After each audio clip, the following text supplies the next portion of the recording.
ಬಾಬಾ ವಂಗ 2025ರಲ್ಲಿ ಆಗ್ತಕ್ಕಂತ ಪ್ರಮುಖ 3 ಘಟನೆಗಳ ಬಗ್ಗೆ ಇದೀಗ ಭವಿಷ್ಯ ನುಡಿದಿದ್ದಾರೆ. ಹಾಗಾದ್ರೆ ಬಲ್ಗೇರಿಯನ್ ಬಾಬಾ ವಂಗ ನುಡಿದಿರ್ತಕ್ಕಂತ ಆ 3 ಪ್ರಮುಖ ಭವಿಷ್ಯಗಳು ಏನು? ದೇಶದಲ್ಲಿ, ಪ್ರಪಂಚದಲ್ಲಿ ಇದು ತಲ್ಲಣವನ್ನ ಸೃಷ್ಟಿ ಮಾಡುತ್ತಾ?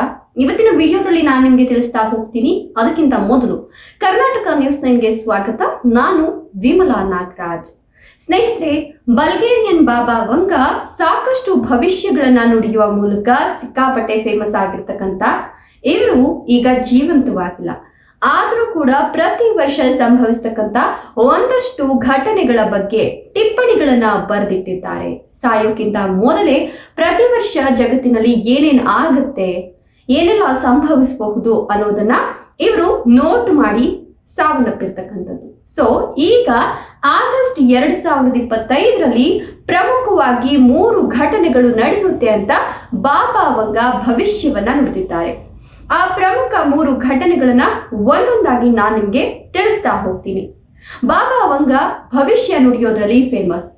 ಅವರು ನುಡಿದಿರ್ತಕ್ಕಂಥ ಭವಿಷ್ಯಗಳು ನಿಖರವಾಗಿರುತ್ತವೆ ಅಂತ ಒಂದಷ್ಟು ಜನ ನಂಬ್ತಾರೆ. ಅದೇ ರೀತಿ ಇದೀಗ ಬಾಬಾ ವಂಗ ಸಂಭವಿಸ್ತಕ್ಕಂಥ ಈ ಒಂದು ಘಟನೆಗಳ ಬಗ್ಗೆ ನುಡಿದಿರ್ತಕ್ಕಂಥ ಭವಿಷ್ಯ ನಿಜವಾಗುತ್ತಾ ಅನ್ನೋದೇ ಇವತ್ತಿನ ಟಾಪಿಕ್. ಸೊ ನಿಖರವಾಗಿ ಭವಿಷ್ಯ ನುಡಿತಕ್ಕಂಥ ಜಗತ್ತಿನ ಪ್ರವಾದಿಗಳಲ್ಲಿ ಬಾಬಾ ವಂಗ ಕೂಡ ಒಬ್ರು. ಬಲ್ಗೇರಿಯನ್ ಬಾಬಾ ವಂಗ ಇದೀಗ ಇವರ ಜೀವನ ನಿಗೂಢವಾಗಿದ್ರು ಕೂಡ, ಅಂದ್ರೆ 12ನೇ ವಯಸ್ಸಿಗೆ ಅವರು ಕಣ್ಣನ್ನ ಕಳ್ಕೊಂಡ್ರು ಕೂಡ ಮುಂದೆ ಏನ್ ಆಗತ್ತೆ ಅನ್ನುವಂತಹ ವಿಚಾರಗಳ ಕುರಿತು ಆಗಾಗ ಭವಿಷ್ಯವನ್ನ ನುಡಿದು ಸಿಕ್ಕಾಪಟ್ಟೆ ಫೇಮಸ್ ಆಗಿದ್ದಂಥವ್ರು. ಮರಣ ನಂತರ ಕೂಡ ಇವರ ಟಿಪ್ಪಣಿಗಳು ಈಗ ವೈರಲ್ ಆಗ್ತಿರ್ತಕ್ಕಂಥದ್ದು.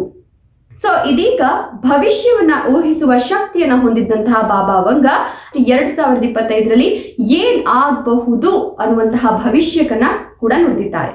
ಸಾಯುವ ಮೊದಲು ಪ್ರತಿ ವರ್ಷದ ಭವಿಷ್ಯವನ್ನ ನುಡಿದಿರ್ತಕ್ಕಂಥ ಬಾಬಾ ವಂಗ ಈಗ 2025ನಲ್ಲಿ ದೊಡ್ಡ 3 ಘಟನೆಗಳು ಸಂಭವಿಸುತ್ತೆ ಅಂತ ಹೇಳಿದ್ದಾರೆ. ಮೊದಲಿಗೆ ಯುರೋಪ್ನಲ್ಲಿ ಒಂದು ದೊಡ್ಡ ಸಂಘರ್ಷ ಸೃಷ್ಟಿಯಾಗುತ್ತೆ ಅನ್ನುವಂತಹ ಭವಿಷ್ಯವನ್ನ ಬಾಬಾ ವಂಗ ನುಡಿದಿದ್ದು, ಇದು ಯುರೋಪ್ನಲ್ಲಿ ವಾಸಿಸ್ತಕ್ಕಂಥ ಜನಸಂಖ್ಯೆಯ ಮೇಲೆ ದೊಡ್ಡ ಪ್ರಭಾವವನ್ನ ಬೀರುತ್ತೆ ಅನ್ನುವಂತಹ ಒಂದು ಭವಿಷ್ಯವನ್ನ ನುಡಿದಿದ್ದಾರೆ. ಇದರ ಜೊತೆಗೆ ಡಬಲ್ ಫೈರ್ ಘಟನೆ ಬಗ್ಗೆ ಕೂಡ ಬಾಬಾ ವಂಗ ಇದೀಗ ಭವಿಷ್ಯವನ್ನ ನುಡಿದಿರ್ತಕ್ಕಂಥದ್ದು. ಆಕಾಶದಿಂದ ಅಥವಾ ಭೂಮಿಯಿಂದ ಬೆಂಕಿ ಬರುತ್ತೆ ಅಂತ ಹೇಳಲಾಗ್ತಾ ಇದೆ. ಆಕಾಶ ಅಥವಾ ಭೂಮಿಯಿಂದ ಬೆಂಕಿ ಬರುತ್ತೆ ಅಂತ ಹೇಳಲಾಗ್ತಿದೆ. ಅಂದ್ರೆ ಆಕಾಶದಿಂದ ಆಕಾಶಕಾಯಗಳಾಗಿರಬಹುದು, ಅಥವಾ ಉಲ್ಕಾ ಗ್ರಹಗಳಿರಬಹುದು, ಉಲ್ಕಾ ಶಿಲೆ ಇರಬಹುದು, ಅಥವಾ ಕ್ಷುದ್ರ ಗ್ರಹ ಇರಬಹುದು, ಅದು ಭೂಮಿಗೆ ಬಂದು ಬೀಳಬಹುದು ಅನ್ನುವಂಥದ್ದು ಒಂದ್ ಕಡೆಯಾದ್ರೆ, ಭೂಮಿಯಲ್ಲಿ ಅಂದ್ರೆ ಕಾಡ್ಗಿಚ್ಚು ಸಂಭವಿಸಬಹುದು.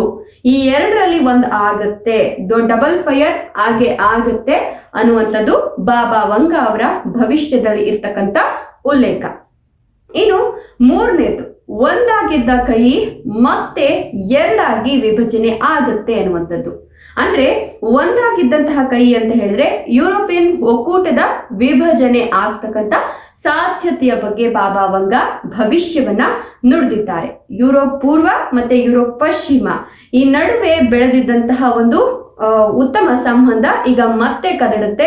ಇಬ್ಬರ ನಡುವೆ ಮತ್ತೆ ವೈಮನಸ್ಸು ಸೃಷ್ಟಿಯಾಗಿ ಇಬ್ಬರು ಕೂಡ ಬೇರೆ ಬೇರೆ ಆಗ್ತಕ್ಕಂಥ ಉದ್ವಿಗ್ನತೆಯ ಸಂಕೇತ ಈ ಬಾಬಾ ವಂಗ ಅವರು ನುಡಿದಿರ್ತಕ್ಕಂಥ ಭವಿಷ್ಯ ಅಂತ ಹೇಳಬಹುದು. ಸೊ ಬಾಬಾ ವಂಗ ಅವರು ಈಗ ನುಡಿದಿರ್ತಕ್ಕಂಥ ಭವಿಷ್ಯ ಎಷ್ಟರ ಮಟ್ಟಿಗೆ ನಿಜವಾಗುತ್ತೆ ಅನ್ನೋದು ಮುಂದಿನ ಸ್ವಲ್ಪ ದಿನಗಳಲ್ಲೇ ಗೊತ್ತಾಗುತ್ತೆ. ಬಟ್ 2001ರಲ್ಲಿ ಅವರು ನುಡಿದಿದ್ದಂತಹ 11 ಭವಿಷ್ಯದಲ್ಲಿ 9 ಭವಿಷ್ಯ ಸತ್ಯ ಆಗಿದೆ. ಭಯೋತ್ಪಾದಕ ದಾಳಿ ಇರಬಹುದು, ವೈಮಾನಿಕ ವೈಪರೀತ್ಯ ಇರಬಹುದು, ವಿನಾಶಕಾರಿ ಭೂಕಂಪ ಆಗಿದ್ದಿರಬಹುದು, ವಿನಾಶಕಾರಿ ಸುನಾಮಿ ಆಗಿದ್ದಿರಬಹುದು. ಇದೆಲ್ಲದರ ಬಗ್ಗೆನೂ ಕೂಡ ಬಾಬಾ ವಂಗ 2001ರಲ್ಲೇನೆ ಭವಿಷ್ಯ ನುಡಿದಿದ್ರು. ಅದೆಲ್ಲವೂ ಕೂಡ ಆಗಿದೆ. ಸೊ ಈಗ ನುಡಿದಿರ್ತಕ್ಕಂಥ ಈ 3 ಸಂಘರ್ಷಗಳ ಭವಿಷ್ಯ ಎಷ್ಟು ಸತ್ಯ ಆಗುತ್ತೆ ಅನ್ನೋದನ್ನ ಕಾದ್ ನೋಡೋಣ. ಸೊ ಬಾಬಾ ವಂಗ ಅವರು ನುಡಿದಿರ್ತಕ್ಕಂಥ ಈ ಭವಿಷ್ಯದ ಬಗ್ಗೆ ನಿಮ್ಮ ಒಪಿನಿಯನ್ ಏನು, ನಿಮ್ಮ ಅನಿಸಿಕೆ ಅಭಿಪ್ರಾಯಗಳನ್ನ ಕಮೆಂಟ್ ಬಾಕ್ಸ್ ನಲ್ಲಿ ಕಮೆಂಟ್ ಮಾಡೋದನ್ನ ಮರಿಬೇಡಿ. ವಿಡಿಯೋ ಇಷ್ಟ ಆದ್ರೆ ಲೈಕ್ ಕೊಟ್ಟು ಶೇರ್ ಮಾಡಿ. ತಪ್ಪದೆ ನಮ್ಮ ಚಾನಲ್ ಅನ್ನ ಸಬ್ಸ್ಕ್ರೈಬ್ ಮಾಡ್ಕೊಳ್ಳಿ. Thank you.